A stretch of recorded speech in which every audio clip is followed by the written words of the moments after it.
Bonjour, bonsoir, bienvenue sur ma chaîne Le temps qui court. Pour finir cette année 2021, je vais parler de célébrités venant du milieu artistique qui ont disparu en 2021. Commençons avec Tasso Adamopoulos. C'était un artiste d'origine grecque. Après des études musicales, il est devenu alto solo dès 19 ans. Il a joué à Rotterdam, Paris et Bordeaux-Aquitaine. Il a été aussi enseignant au Conservatoire national supérieur de musique de Lyon et au Conservatoire à rayonnement régional de Bordeaux. Il meurt le 2 janvier 2021. Continuons avec Louis Pons. C'était un artiste plasticien français. Il a commencé comme dessinateur de presse à Libération. Dès 1950, il a réalisé 2000 dessins à l'encre de Chine. Il a peint et il s'est acheté une presse de graveur. Mais atteint de troubles visuels, il a été obligé d'abandonner le dessin.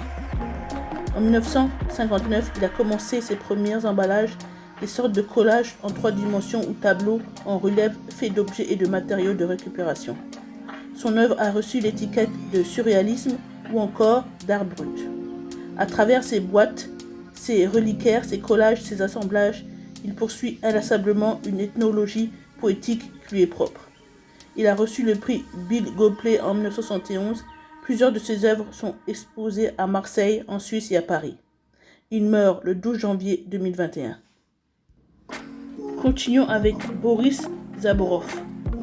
C'était un artiste, peintre, sculpteur, graveur et scénographe français. Il a commencé dans l'atelier de son père, Abraham Zaborov. Il a continué à se former à l'école d'art de Minsk et à l'Académie des Beaux-Arts d'Union soviétique et aussi à l'Institut des Beaux-Arts Surigov de Moscou.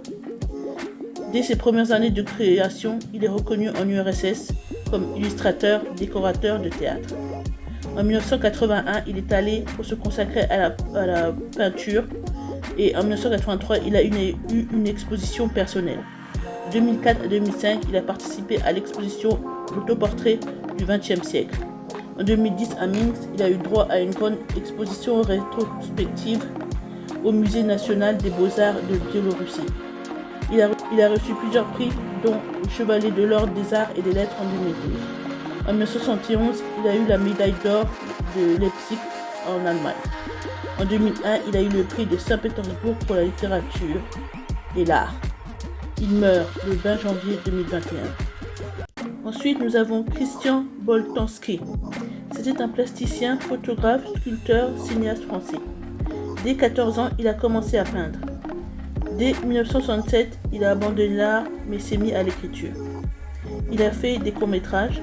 En mai 1968, il a donné sa première exposition personnelle avec des marionnettes à taille humaine et un film intitulé La vie impossible de CB.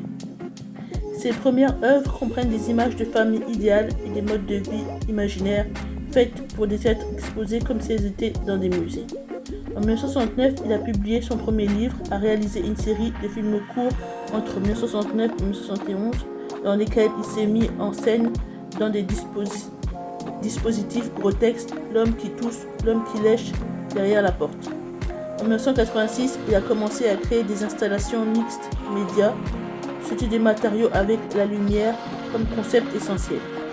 Tous ces éléments et matériaux sont utilisés dans le but de représenter une contemplation profonde concernant la reconstruction du passé. À partir des années 90, il a développé le concept de reconstruction de sa propre enfance et a abordé le thème du passé. En 2008, il a lancé le projet Les Archives du Cœur.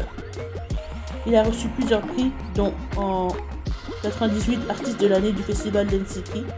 En 2006, chevalier de la Légion d'honneur pour 38 ans d'activité artistique. Et en 2009, le prix de Gaulle Adenauer avec l'allemand Anselm Kiefer. Il meurt le 14 juillet 2021. Poursuivons avec Geneviève Haas. Elle est née Geneviève Anne-Marie Baudin. C'était une artiste peintre, graveuse française. Elle est connue pour le bleu Haas, une utilisation particulière du bleu dans ses monochromes. Elle a étudié aux arts décoratifs de 1940 à 1942. Elle a participé à la guerre comme conductrice ambulancière dans la première division blindée, à l'évacuation des déportés du camp de concentration de Theresienstadt. Elle a été décorée de la Croix de guerre en 1945.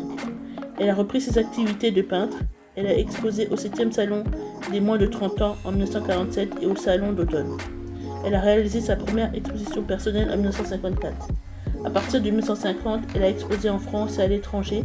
En 1988, le musée d'art moderne de Paris lui a organisé une rétrospective.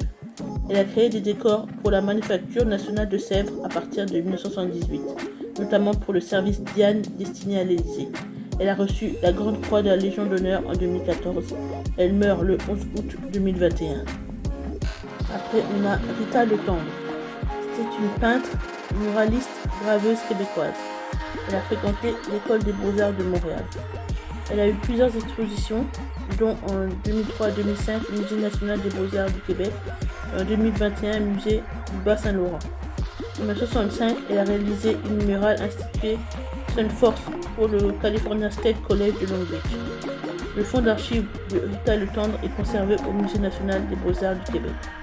Elle a reçu plusieurs prix, dont en 1959 le prix de la jeune peinture, en 2005 l'officier de l'Ordre du Canada et en 2016 le prix Paul-Émile Borduas, c'est un prix du Québec. Elle meurt le 20 novembre 2021. Continuons avec Sabine Weiss. C'était une photographe suisse naturalisée française en 1995. Elle était l'une des représentantes du courant de la photographie humaniste française. Attirée très jeune par la photographie, elle a commencé dès 11 ans. Plus tard, elle a appris la technique photographique de 1942 à 1946. En 1946, elle s'est installée à Paris et est devenue l'assistante de Willy Mayfald. C'était un photographe qui travaillait dans le domaine de la mode et les portraits de personnalités. Elle a compris l'importance de la lumière naturelle. Ce travail lui a permis de côtoyer le tout Paris de l'époque. Elle a assisté à l'ouverture de la maison Dior et à la représentation de la première collection au 37 avenue Montaigne. Elle a ouvert son propre studio. Ses photographies témoignent de l'optimisme des années d'après-guerre.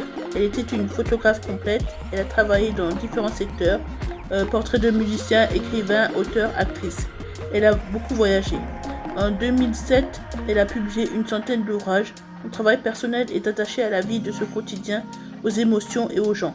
Elle a utilisé essentiellement le noir et le blanc. En 2010, elle est chevalier de l'Ordre national du mérite. Elle meurt le 28 décembre 2021. Après, on a Patrick Chapuis. C'est un photographe documentariste français. Son père était aussi passionné de photographie. Avec un ami fan de photographie, il a fondé La Galerie, le journal et les éditions Contre-jour en 1975. Il a fait des études de photographie et d'art à l'école technique de photo de Toulouse. Il a suivi une formation de graphiste à l'école nationale supérieure des arts décoratifs de Paris. Il est devenu reporter photographe et est allé dans les zones de guerre. Depuis 1987, il a réalisé de nombreux reportages sur l'Égypte antique et est devenu photographe officiel du musée du Louvre. Il a reçu plusieurs récompenses. En 1990, lauréat de la fondation Photoservice et en 2002, prix du festival du photojournalisme d'Angers. Il meurt le 14 janvier 2021. Ensuite, on a Eddy Kulikowski. C'est un photographe français. Il a été formé dans un studio de photographie publicitaire de 1970 à 1972. Dès 1973, ses photographies créatives en noir et blanc sont plusieurs fois par an publiées et exposées en France et à l'étranger. En 1975, il a présenté ses premières suites à la Bibliothèque nationale de l'exposition Bruno Descamps, Clu.